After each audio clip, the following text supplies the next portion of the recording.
इसी प्रकार अन्य प्रसंगों को श्रवण करने के लिए महाराज श्री के एकमात्र अधिकृत ऑफिशियल यूट्यूब चैनल को सब्सक्राइब करके बेल आइकन को अवश्य दबा दें।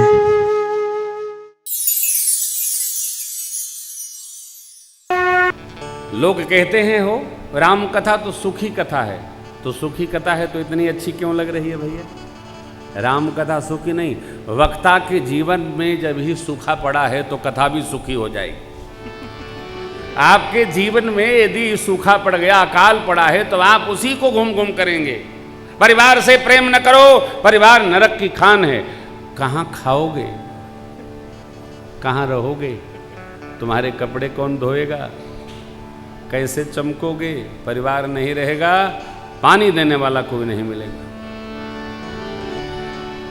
बाहर निकलो, इस व्यर्थ की वेदांत परिभाषा से बाहर निकलो। मुक्ति का सिद्धांत जहाँ बचता हो, मुक्ति के लोग सुने। हम आप भक्ति की कक्षा में हैं, भक्ति में परिवार प्रथम है। परिवार रहेगा। बाबा वाल्मीकि ने कहा, मंत्र राजनित जपहि तुम्हारा, पूजहि तुम ही सहित परिवार। अरे परिवार नहीं तो सहित परिवार कैसे होगा? कहां से आएगा? जहां रहिए अपना परिवार।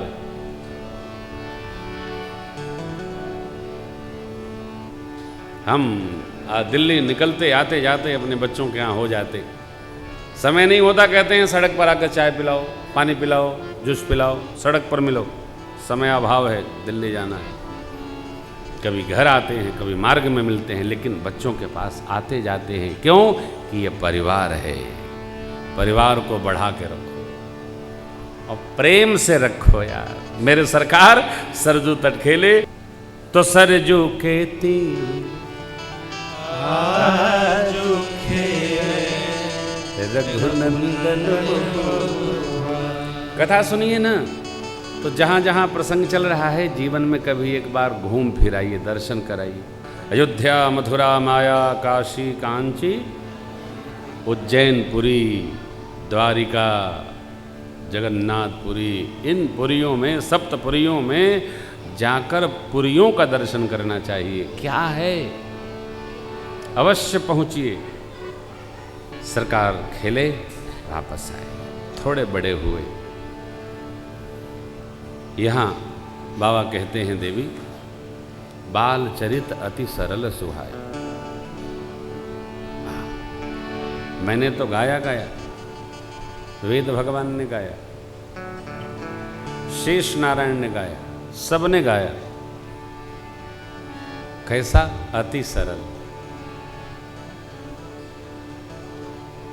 केवल सुखा नहीं, ये भी दर्शन करिए। भगवान की बाल लीलाओं, शिशु लीलाओं में जिनका मन रमता नहीं, विशेष सुख से भगवान उनको वंचित कर देते हैं। इसलिए बंदम बाल रूप सोई रामू, अरे इष्ट देव मम बालक रामा, शोभा बपुष कोटि सतकाम। मैं बार बार ये कहता हूं, बाल भाव हमारा सिद्ध होना चाहिए और धीरे धीरे इसका अभ्यास करिए। बाल भाव सिद्ध हो, बालक बालिका में भगवत भाव का दर्शन करिए। इसलिए जब तक बालक बालिका के बाल उतर न जाएं, तब तक उनसे प्रणाम नहीं कराना चाहिए। उनको प्रणाम करना चाहिए। अंक के केश बालक बालिका के सिर पर जब तक है, तब तक वो बालक बालिका है। प्रणाम करिए। बंदों बाल रूप सोई राम। अब प्रभु चारों भैया कुमार अवस्था को पाए, तब माता पिता गुरुदेव के सानिध्य में क्या तो यज्ञोपवीत संपन्न कराए। भय कुमार जब वही सब भ्राता, दीन जने गुरु पे तुम्हारा, गुरु गृह गए पढ़न रघुराई, अलप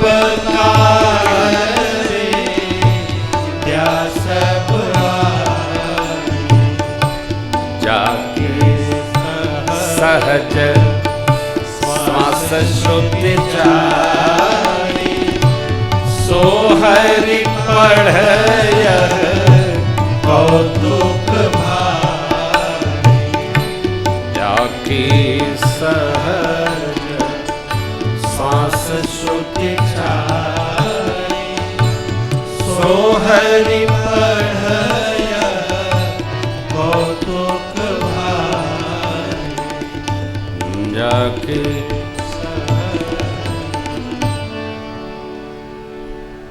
माँ का प्रश्न है, प्रभु आप तो कह रहे थे रोम रोम प्रतिवेद कहे, ये क्या है? बाबा का उत्तर है, ये देखिए श्रोता कितना सावधान, क्या कह रहे हैं? सहज श्वास श्रुतिचारी देवी सो हरि पढ़, यह लीला है। भगवान श्री कृष्ण ने गीता जी में कहा है, अर्जुन यद्यपि कि हमें कोई भी कर्म करना आवश्यक नहीं, शेष नहीं, तथापि हम करते हैं। क्यों? यद्यदाचरत शिष्ट तद्देवे तरोजन सयत् प्रमाणम कुरुते लोकस्तदनुवर्तते। हमको कुछ करना शेष नहीं है, हमने बहुत पूजा कर लिया, हमने बहुत पारायण कर लिया, परंतु लोक शिक्षण के लिए करना आवश्यक है। हमको संध्या करनी है, हमको सूर्यार्घ देना है, हमको गायत्री मंत्र का स्मरण करना है, हमको दीक्षा मंत्र का स्मरण करना है, मानस का पारायण कर हमको करना है। क्यों? लोकस्तदनुवर्तते, हम जैसा करेंगे हमारे पीछे वाले भी वैसा ही करेंगे। हमारे लिए कुछ शेष नहीं है तो क्या? मंदिर में गए, अरे हमने बहुत दिन प्रणाम किया, अब हमको प्रणाम करना शेष नहीं है, प्रणाम तो करना ही पड़ेगा और साष्टांग करना पड़ेगा हो, जैसे तैसे नहीं, समर्पण पूर्वक करना पड़ेगा। ऐसे सिद्धि न हो, हमको कुछ करना शेष नहीं है। 2-3 काम नहीं करना चाहिए। एक तो किसी व्रत का उद्यापन करके व्रत बंद नहीं करना चाहिए। हाँ? व्रत करते हैं भाई, व्रत बंद हो गया, अच्छा भाई अब भोजन का कब उद्यापन करने वाले हैं? हाँ? जीवन रहे, एक परंपरा चल गई, एकादशी का उद्यापन कर दिया। अरे भैया आप कहीं लिखा पढ़ी में है क्या? हाँ, गुरु जी से पूछा है। गुरु जी स्वयं रहते हैं क्या? नहीं, वो तो मंगल रहते हैं। तो क्यों पूछा है? ऐसा नहीं, किसी संकल्प, सत्य संकल्प का कोई उद्यापन होता है क्या? अब महाराज 108 कथा सुनी, अब लो नसानी, क्या अर्थ है? नहीं, भगवत भजन का, हरि नाम संकीर्तन का, व्रत का, एकादशी कोई नहीं है, करते रहिए। प्रातस्मरणी ब्रह्मर्षि योगीराज पूज्य देवरहा बाबा जी, एकादशी के दिन उनका शरीर भगवत तत्व में लीन हुआ था। ब्रह्मरंध्र ये निकला था। एकादशी व्रत थे, गंगा जल पान किए, श्रद्धाम वृंदावन में, सिर से प्राण निकल गया। नहीं तो देखिए किसी का आँख से निकलता है, किसी का नाक से निकलता है, किसी का मुंह से निकलता, किसी का कान से निकलता, किसी का कहाँ से निकलता है। जहाँ जहाँ ये नवद्वार है ना, इंद्री ज्वार झरोखा नाना निकलता है। और गरुड़ पुराण में तो मैंने पढ़ा है, ऐसा भी लिखा है कि जिस जीव का जहां से प्राण निकलता है उसी प्रकार की उसको गति प्राप्त होती है। पढ़िएगा नहीं वरना डर के मारे निकल जाएगा।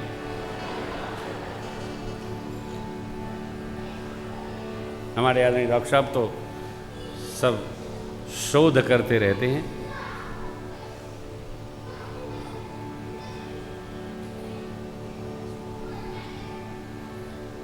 कथा तो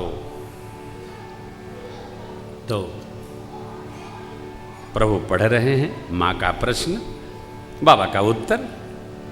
अब गुरुकुल में पढ़ने गए सरकार। 5 व्यवहार सुनिए और गाइए। प्रातःकाल उठ के रघुनाथ, प्रातःकाल उठ के मातु पिता गुरु नाहि मान, पिता गुरु नाहि माता। अनुज सखा संग भोजन करे, अनुज सखा संग भोजन करे। मातु पिता अज्ञाय अनुसरहि, मातु पिता अज्ञाय अनुसरहि। वेद पुराण सुनहि मन लाइ, वेद पुराण सुनहि मन लाइ। आप कहहि अनुजन समुझाई, आप कहहि अनुजन समुझाई। आयसु मांगी करहि पुर काजा, आयसु मांगी करहि पुर काजा। देख चरित हर्षहि मन राजा, देख चरित हर्षहि मन राजा। भगवान प्रातःकाल उठकर श्रेष्ठ जनों को, माता पिता आदि को प्रणाम करते हैं।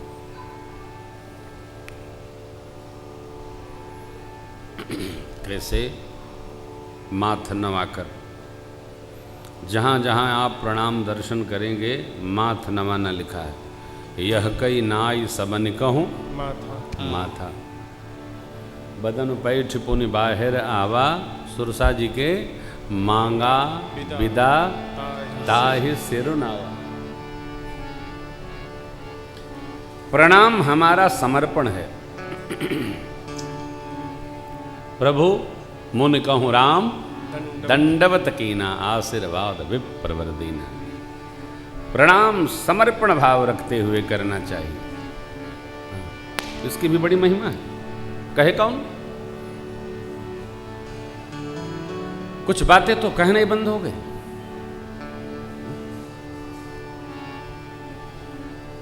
आज राजन जी ने एक प्रश्न किया आपके बारे में। मैंने कहा डॉक्टर साहब इतना कठोर अपने प्रति जीते हैं, तो जो जीते हैं वही बोलेंगे। वो कौन त्रिकाल संध्या करता है? कौन अग्निहोत्र स्वीकार करके गृहस्थ आश्रम में व्यवस्थित रहता है? जो सत्य सिद्धांत का शोधक है वो आपको, हमारे सुपुत्र बोले सरकार थोड़ा सा मीठा नहीं। हमने कहा सत्य मीठा नहीं होता, सत्य कड़वा होता है बेटा। सत्य को यदि कहीं प्रवेश कराओगे तो बांस जो बिना छिला होता है वो इतना रूखा होता है सत्य। कल्पना करो, मैंने उदाहरण दिया। देखो राम जी सत्य स्वरूप हैं।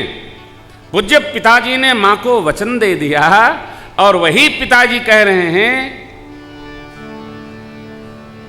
भूल मेरे से हो गई,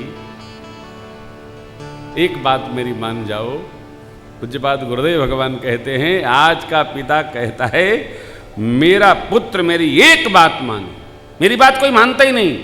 और चक्रवर्ती जी महाराज कहते हैं मैंने वचन दे दिया, मुझे ये नहीं पता कि आपकी माँ क्या मांगेगी। राम मेरे को जो भोगना होगा हम प्राप्त कर लेंगे, एक बात मानो आप बन न जाओ। लेकिन सत्य प्रेमी राम क्यों मानेंगे हो? सत्य इतना रूखा होता है। सत्य को पालन करना सरल नहीं है भैया। उसको तो आग समझो, आग में जलने जैसा नहीं, वो साक्षात अग्नि है। जो सत्य के अन्वेषण में लगा हो, जी रहा है, उसको यह विचार नहीं होता किसको कैसा लगेगा, वो सत्य का पालन करेगा चाहे जिसको जैसा लगे। सत्य रूखा है। सत्य को मीठा बनाकर नहीं कहा जा सकता है। सुभाषित का सिद्धांत सत्यम ब्रियात प्रियम ब्रियात ना ब्रियात सत्यम अप्रियम, ठीक है, लेकिन ये महापुरुषों के बस का नहीं है। महापुरुष तो जो सिद्धांत है वो कहेंगे आप प्रसन्न हो, आप उठो, जाओ, चले जाओ। अब हम लोग तो देखो भगत लोग हैं, थोड़ा गा भी लेते हैं, थोड़ा बजा भी लेते हैं, लेकिन डॉक्टर साहब हुए भैया, ये लोग तो साहब बड़े मुश्किल है ये। अच्छा, इनको आप सुनो न सुनो उससे क्या लेने, तो अपने आनंद में रहते हैं। हमको भीड़ भड़का चाहिए, इनको तो 10 लोग कथावाचक सुने वही बहुत है। गुरुदेव भगवान अकेले हों, डॉक्टर साहब अकेले हों, 2 सोता 2 करोड़ के बराबर है ना। तो सिद्धांत जो बोल रहा है वो कोई अर्थ नहीं होता। ये बात मैं समझता हूँ, आप समझिए। हम तो सामान्य जीव के व्यवहार में जीते हैं, आपको सुनाते हैं, लेकिन परिवार में कैसा रहना, जैसे प्रभु रह गए। अरे नहीं 100% तो 75 तो रहो, नहीं 75 50 तो रहो यार।